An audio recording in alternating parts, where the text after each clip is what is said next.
오늘 설교의 성경 본문 말씀 제가 봉독하겠습니다. 창세기 13장 14절부터 18절까지입니다. 거룩하신 하나님의 말씀입니다. 롯이 아브람을 떠난 후에 여호와께서 아브람에게 이르시되 너는 눈을 들어 너 있는 곳에서 북쪽과 남쪽 그리고 동쪽과 서쪽을 바라보라. 보이는 땅을 내가 너와 네 자손에게 주리니 영원히 이르리라. 내가 네 자손이 땅의 티끌 같게 하리니 사람이 땅의 티끌을 능히 셀 수 있을진데 네 자손도 세리라. 너는 일어나 그 땅을 종과 횡으로 두루 다녀보라. 내가 그것을 네게 주리라. 이 아브람이 장막을 옮겨 헤브론에 있는 마므레 상수리 수풀에 이르러 거주하며 거기서 여호와를 위하여 제단을 쌓았더라. 아멘. 1월 한 달 진행되는 정월 말씀 사경에 8번의 설교 메시지를 통해서 하나님께서 여러분 각자 개인에게 또 가정 가문에 음성을 들려주시기를 바랍니다. 이 말씀 꽉 붙잡고 올 1년 하나님이 주시는 축복 거기에 가슴 설레며 걸어가시기를 주의 이름으로 축복합니다. 자신이 서 있는 자리가 귀하다는 것을 깨닫지 못하는 사람이 아주 많습니다. 제게도 그런 경험이 있습니다. 제가 독일에서 목회하면서 유학할 때입니다. 유학생들에게는 누구에게나 목적한 학위를 성공적으로 마치는 것, 이게 늘 목에 걸린 가시 같습니다. 이것이 알게 모르게 늘 부담이 되지요. 경제적으로나 시간적으로 쫓기는 유학생활 중에 모처럼 여건을 마련해서 좀 쉬든지 또는 휴가를 가질 때 그런 때조차 공부해야 되는데 학위 빨리 마쳐야 되는데 이 부담이 떠나지 않습니다. 그러니까 놀아도 마음 편하게 놀고 쉬어도 마음 편하게 쉬지 못하는 그런 경우가 많습니다. 어느 동문학 교수님이 안식년에 독일에 와 계시면서 제가 목회하던 도르트문트 한인 선교교회에서 신앙생활을 하셨습니다. 그분은 독일에서 동문학으로 박사학위를 받고 한국에 들어가서 교수 생활을 하시다가 안식년을 얻어서 가족과 함께 독일에 나오신 터였습니다. 믿음이 참 깊고 아주 신실한 분이십니다. 저는 그때에 그분과 그분 가족이 얼마나 부러웠는지 모릅니다. 제 입장에서는 그분이 하늘처럼 높게 보였습니다. 독일에서 박사학위를 마쳤을 뿐 아니라 한국에 가서 교수까지 되셨잖아요. 독일에서 학위를 마치는 것도 힘든데 사실은 귀국해서 교수가 되는 것은 하늘의 별 따기입니다. 독일에서 어떤 분야든지 대개 다 마찬가지인데 어렵사리 학위를 받았지만 귀국해서 직장을 잡지 못하는 그런 사람들이 아주 부지기수거든요. 그런데 이분은 그렇게 교수까지 되시고 또 교수 생활하시다가 안식년을 얻어서 독일에 나오셨으니까 유학생인 제 입장에서는 그야말로 하늘처럼 보였던 거죠. 저는 독일이나 또는 다른 외국에서 유학하는 사람들 또 직장 때문에 해외에서 일정 기간 파견 근무하든지 어떤 이유로든지 해외에서 생활하는 분들에게 이런 얘기를 제가 꼭 합니다. 그 생활을 충분히 누리세요. 제가 독일에서 유학할 때 그 살던 제 자리를 충분히 누리지 못한 것을 생각하면서 제가 그런 권면을 드립니다. 지금 내가 살고 있는 이 자리가 귀하다는 것을 깨닫고 또 충분히 누리는 사람처럼 지혜로운 사람이 없습니다. 지금 이 자리에서 감사할 수 있다면 하나님의 은혜인데요. 은혜 중에서도 큰 은혜입니다. 여러분 모두가 지금 살고 있는 나의 이 자리 감사하며 충분히 누리시기를 주의 이름으로 축복합니다. 남의 떡이 커 보인다는 우리말이 있습니다. 사람의 일반적인 심리에서 내가 갖고 있는 것보다 남이 갖고 있는 것이 더 좋아 보인다는 것이지요. 똑같은 걸 갖고 있어도 어떨 땐 그런 생각이 들죠. 사람 속에 있는 욕심이나 자기 현실에 만족하지 못하는 통속적인 심리를 지적하는 속담입니다. 한참 전, 한 십수년 전의 일이에요. 신학교에서 교수로 계시는 어느 목사님과 개인적인 담소를 나누었습니다. 그 목사님은 아주 훌륭하게 공부한 학자시고 또 학교에서 아이들을 가르치고 하는 것도 굉장히 탁월한 교수님이십니다. 그분이 제게 이런 얘기를 하는 거예요. 자신도 저처럼 목회 현장으로 나가면 좋겠다 하고 말씀을 하셨어요. 제가 신학자이면서 현장 목회자로 사역하는 것이 그분에게 좋아 보였던 것이겠지요. 제가 이제 그 교수님한테 그런 얘기를 했어요. 아이고, 교수님은 학교가 참 어울리고 교수님한테 잘 맞는 현장입니다. 근데 저처럼 목회하는 사람들이 신학교에서 가르치는 교수 목사님들을 부러워하는 경우도 또 굉장히 많습니다. 특히 교수님들이 누릴 수 있는 방학 그리고 안식년, 휴가, 이거는 뭐 우리 목회자들한테는 꿈 같은 얘기고 그리고 환상적으로 부러운 일이기도 하지요. 사람이 어떤 자리에서 어떤 일을 하는 것, 그것은 그 사람의 달란트 그리고 그에 따른 사명과 연관됩니다. 사명은 생각하지도 않고 그저 내 욕심만 차리는 세상적인 사고방식으로 보면 가장 선호하는 기준, 사람들이 가장 원하는 것은 사실은 뻔합니다. 돈은 많이 벌고 일은 적게 하고 그리고 신나게 즐기고 신나게 놀면서 살았으면 좋겠다 하는 것이지요. 그래서 요즘 사람들이 가장 선호하는 게 건물주가 되는 거라 그러잖아요. 그냥 임대료 또박또박 받아서 편하게 그냥 놀면서 살고 싶다. 일하지 않으면서 편하게 돈을 벌 수 있다면 어떤 거든지 좋다. 이것이 요즘 사람들 생각에 굉장히 많죠. 그런데 이런 사람이 많아지면 그 사회가 망가집니다. 약해집니다. 그리고 그렇게 사는 그 사람의 인생도 망가집니다. 중요한 것은 사명입니다. 사람은 사명을 위해서 태어났습니다. 자신의 사명을 알고 거기에 헌신하는 것, 이게 사람다움의 본질이고 행복한 삶이죠. 사명을 제대로 깨닫고 인식하잖아요. 그러면 내가 서 있는 이 자리가 얼마나 귀하고 감사한지 그것도 깨닫게 되고 그게 눈에 보입니다. 여러분에게 이런 복이 있기를 바랍니다. 아브라함 얘기로 들어가 보겠습니다. 아브라함이 우여곡절을 거쳐서 드디어 가나안 땅에 들어왔을 때 제일 처음 거주한 장소가 베델과 아이, 요 아이도 지명이죠. 베델과 아이 그 사이에 있는 지역이었습니다. 아브라함은 거기에서 제단을 쌓고 하나님께 예배를 드렸습니다. 근데 얼마간 살다가 가나안 지역에 기근이 들어서 흉년이 들어서 아브라함이 모든 가족을 이끌고 애굽에 내려가지요. 그리고 거기서 살다가 다시 이제 가나안으로 올라옵니다. 근데 아브라함은 가나안으로 다시 올라올 때 전에 있던 베델과 아이 사이 바로 그 지역으로 가서 장막을 치고 삽니다.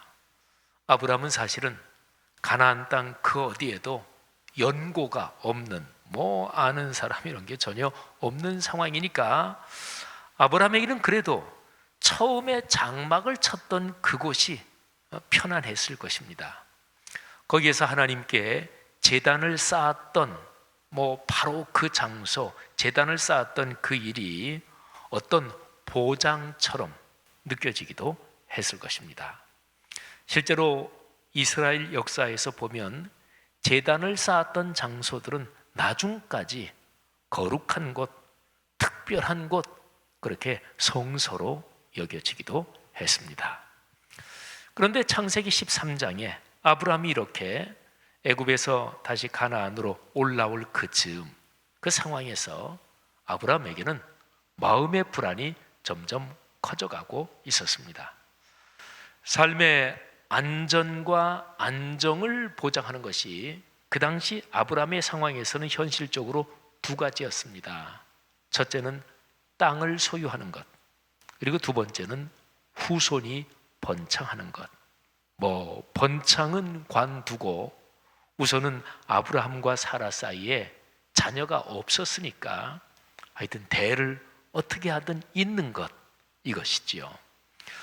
사실은 땅의 소유, 이거를 사람이 살면서 물질의 소유, 재산이라고 보고 또 자녀 이렇게 얘기하면 이 두 가지는 아브라함 때만이 아니라 오늘을 사는 우리에게도, 그리고 사람이 사는 어느 시대에나 아주 중요한 두 가지라고 볼 수가 있겠죠. 근데 이 두 가지가 다 아브라함에게는 불확실했습니다. 아마도 아브라함이 자신의 대를 이을 사람으로 생각했던 자기 조카 롯은 이 창세기 13장 그 전에 보면 얼마 전에 아브라함을 떠났습니다. 아브라함이 소유한 땅은 밭 한 떼기도 조금의 땅도 아직은 없었습니다. 바로 이런 상황에서 하나님께서 아브라함에게 말씀을 주십니다. 그러면서 땅을 약속하시고 후손을 약속하신 그 말씀을 다시금 확인해 주십니다. 자, 땅과 후손에 대한 약속, 오늘 본문 중에서 13장 14절부터 16절에 그 내용이 나옵니다. 자, 들어보시기 바랍니다.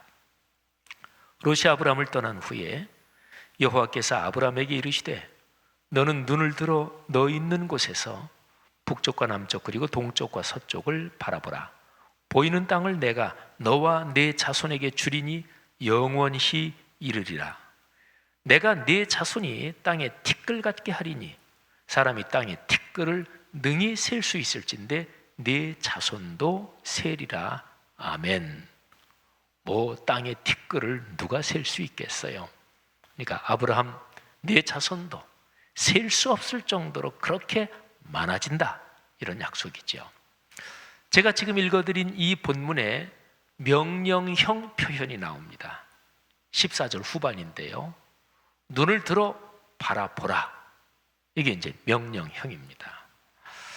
근데 아브라함이 눈을 들어 바라보라, 이런 하나님의 명령을 들었는데 아브라함이 서 있는 그 자리에서 한번 실제로 이렇게 들고 사방을 바라보면 어느 정도까지 또는 어떤 곳이 보이는 것이었을까요?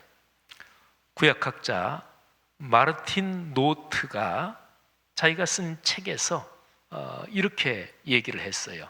그러니까 아브라함이 있는 그곳, 여기 14절 전반에 하나님이 너 있는 곳에서, 아브라함이 서 있는 그 자리죠.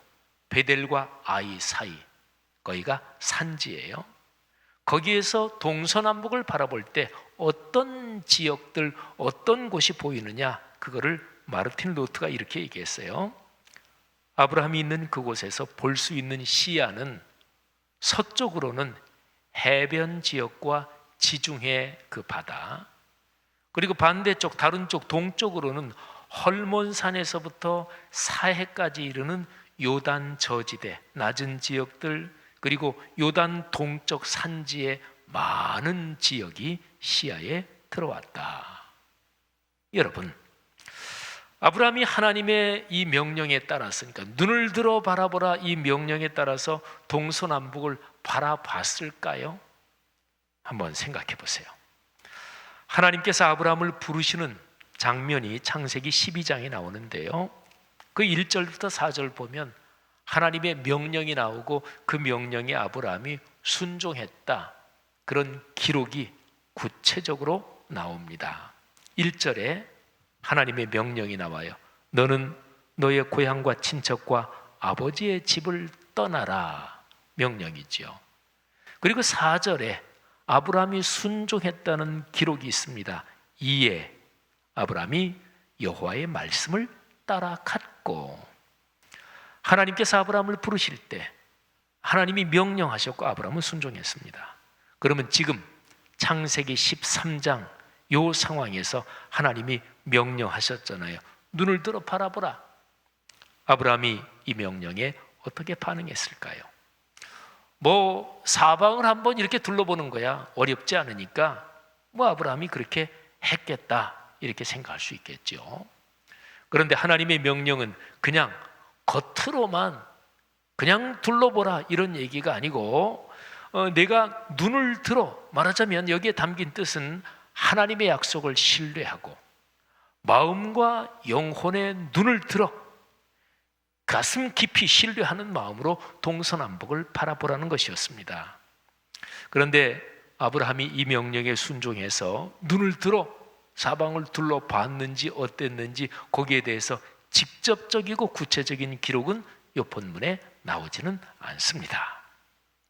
여러분, 우리가 지금 창세기 13장 14절부터 18절까지를 묵상하고 있는데요, 우리는 똑같은 구절을 본문으로 4번의 주일 설교를 듣고 있습니다.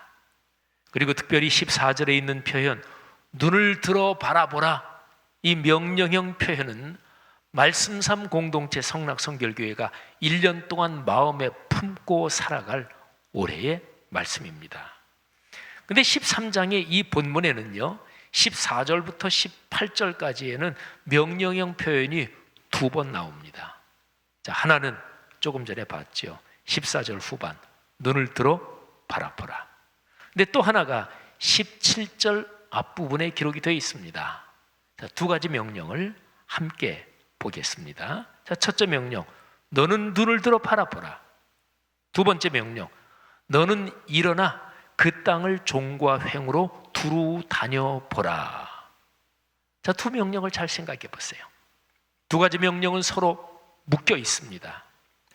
언약을 믿고 마음과 영혼의 눈을 들어 동서남북을 바라보라, 이거는 눈으로 보라 이런 명령이지요.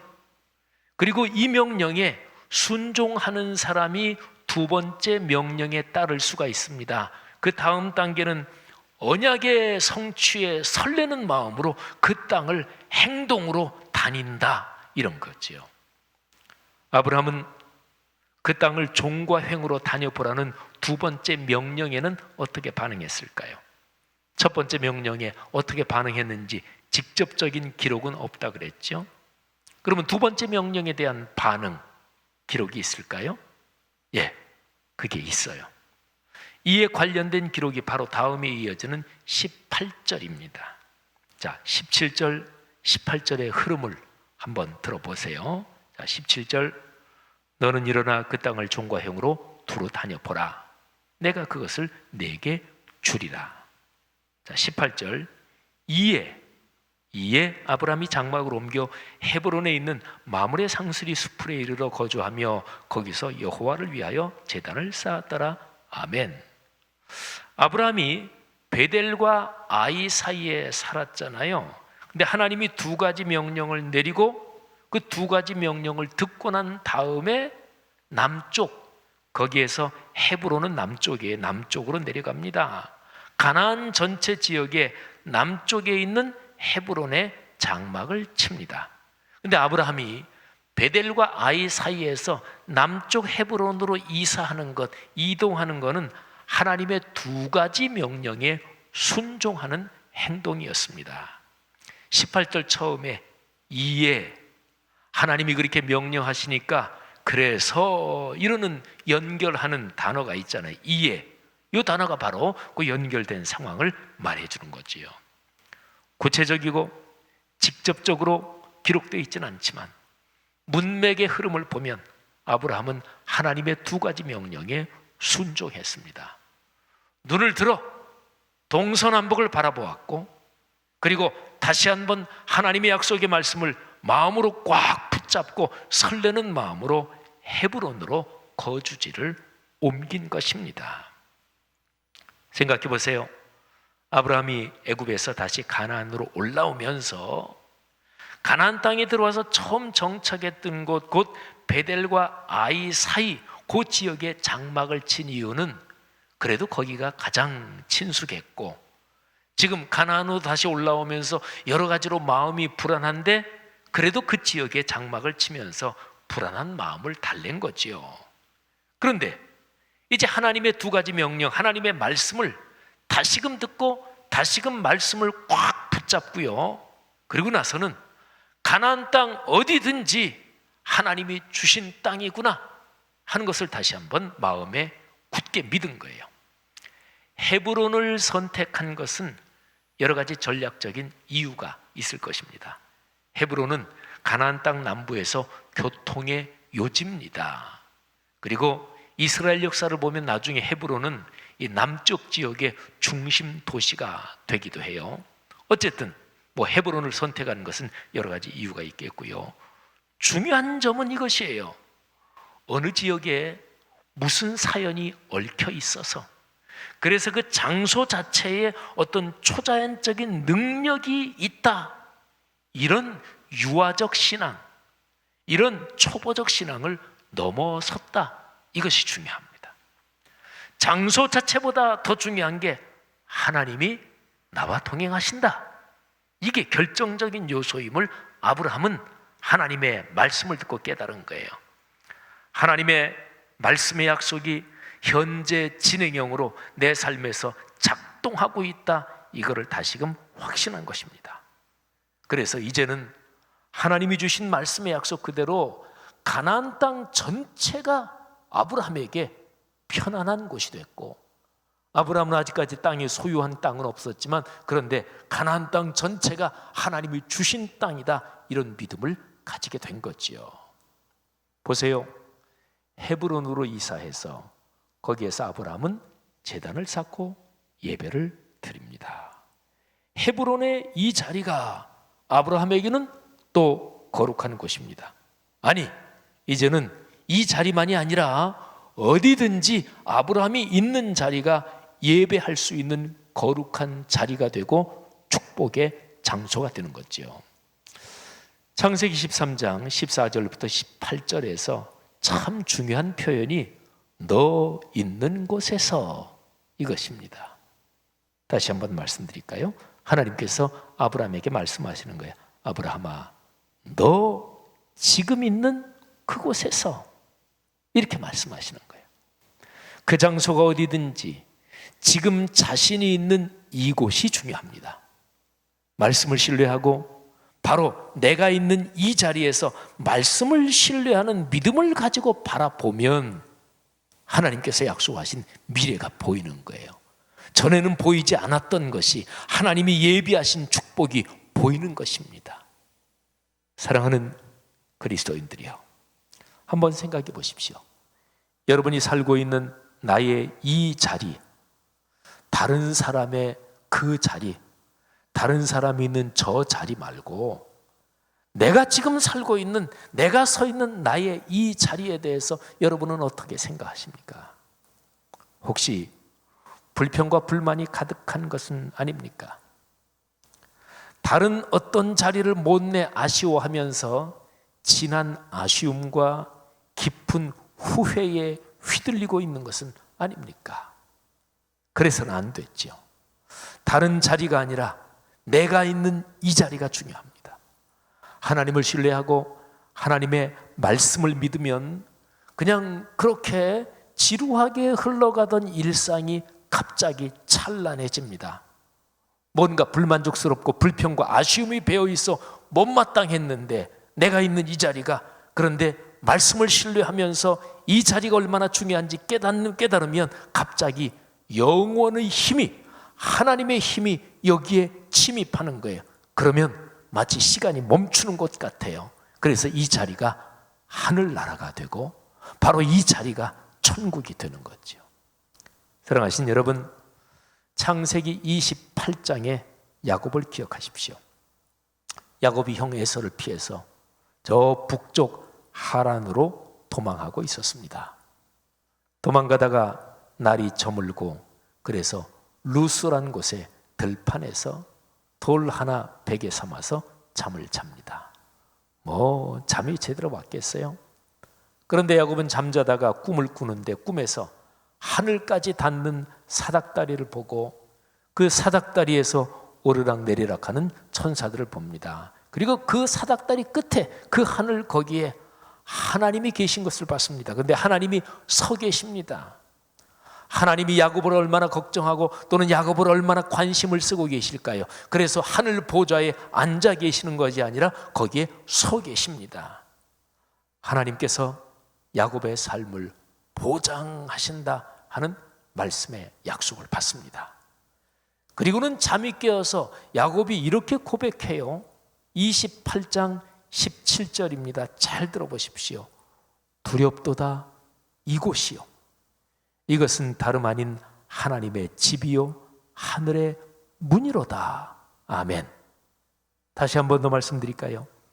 두렵도다 이곳, 내가 지금 돌베개를 베고 자는 내가 있는 이 자리요, 이 자리는 다름 아닌 하나님의 집이요 하늘의 문이로구나. 아멘. 야곱은 바로 이어서 하나님께 예배를 올립니다. 그리고 삶의 헌신을 서약합니다. 야곱의 참된 인생은 바로 루스의 들판 야곱이 있던 이 자리에서 시작되는 거예요. 황량한 들판이 바로 하늘의 문이었습니다. 하나님의 집이었습니다. 그때부터 야곱은 그 루스 들판 거기를 베델, 곧 하나님의 집이라고 부르죠. 교우 여러분, 내가 서 있는 이 자리가 중요합니다. 엄밀하게 말하면 사람은 이 자리에서만 삽니다. 사람이 신체를 가진 존재잖아요. 그러니까 신체의 특성상 사람은 내가 이곳에 있으면서 다른 어떤 곳, 다른 사람의 자리 거기에 동시에 있을 수가 없습니다. 오로지 한 곳에만 있습니다. 그것이 바로 이 자리입니다. 생각으로는, 상상으로는 다른 어떤 곳, 다른 사람이 있는 그 자리, 저 자리를 마음에 둘 수도 있고 그 자리를 상상하면서 감정적으로 즐길 수도 있고 느낄 수도 있습니다. 그러나 엄밀하게는 그 자리 저 자리에서 사는 게 아니에요. 내가 있는 나의 이 자리, 여기에서 사는 것이고 바로 이 자리가 내가 존재하는 삶의 현실 좌표입니다. 사람은 종종 다른 어떤 그 자리, 저쪽 자리를 부러워합니다. 저는 1995년 7월에 독일에서 박사학위를 마치고 귀국했고요. 귀국해서는 신학교에서 학생들을 가르치는 교수 자리를 얻기를 원했습니다. 귀국한 그 다음에 1996년 초에 교단 신학교에서 교수 선발이 있어서 지원했는데 다른 분이 선발됐습니다. 7년 뒤인 2003년에 한 번 더 지원할 기회가 있었습니다. 그런데 이때는 어떤 상황 때문에 교수 선발의 과정 자체가 중도에 그냥 무산되고 말았습니다. 저는 그 후에 깊이 기도하면서 제가 있어야 할 자리가 목회 현장이라고 확신하기도 했습니다. 그리고 하나님께서 제가 걷는 목회의 이 자리에서 부족한 저를 사용하셨습니다. 성도들이요, 하나님께서 여러분이 서 있는 여러분의 이 자리, 나의 이 자리를 축복하십니다. 지금 나의 이 자리가 복의 장소입니다. 나에게 헌신할 사명을 주신 나의 이 자리는 바로 내 가정이지요. 내 직장, 내 사업, 내가 섬기는 교회, 바로 내 나라, 바로 나의 이 자리에서 주님의 말씀을 붙잡고 눈을 들어 걸어갈 길을 바라보십시오. 성령께서 여러분의 눈을 밝히셔서 말씀에 약속된 미래를 보게 하실 것입니다. 2021년을 그렇게 바라보고 복을 넉넉하게 받고 누리고 나누며 걸어가시기를 주의 이름으로 축복합니다.